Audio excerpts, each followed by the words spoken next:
सभापति महोदय, मैं रक्षा मंत्रालय की मांगों का समर्थन करने के लिए खड़ा हुआ हूँ। वर्तमान घटनाओं से पता चलता है कि संसार का हर देश अपनी सुरक्षा के बारे में चिंतित है और उसके लिए हर प्रयत्न कर रहा है। इस दृष्टि से अन्य देशों की तरह हमारे देश में भी रक्षा मंत्रालय का महत्व है। मुझे इस बात की खुशी है कि जहां अन्य मंत्रालयों की उनके पिछले साल के कामों के बारे में काफ़ी आलोचना हुई है, वहाँ इस मंत्रालय की कम आलोचना हुई है। इससे पता चलता है कि इस मंत्रालय ने पिछले साल अच्छा काम किया है।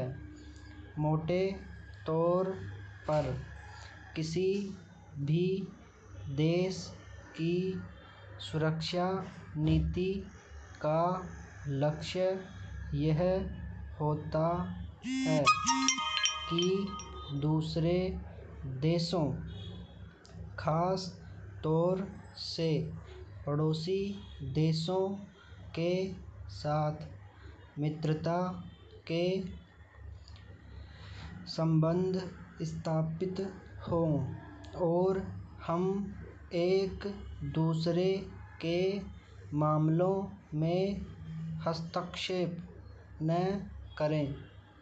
लेकिन उसके साथ यह भी ज़रूरी होता है कि हम अपने देशों की सीमाओं और अखंडता की रक्षा करें। इसलिए हमारे देश का यह कर्तव्य हो जाता है कि हम अपने पड़ोसियों के कार्यों पर पूरी नज़र रखें, क्योंकि आज तक हमारे देश पर जो संकट आए वे हमारे पड़ोसियों से आए हैं। 1965 में पाकिस्तान के साथ जो लड़ाई हुई और उसके बाद ताशकंद में जो समझौता हुआ, वह सिर्फ कागज़ पर ही रहा। पाकिस्तान ने उस पर कोई अमल नहीं किया। इस दृष्टि से बहुत ज़रूरी है कि हम अपने देश की सुरक्षा की हर तरह से व्यवस्था करें।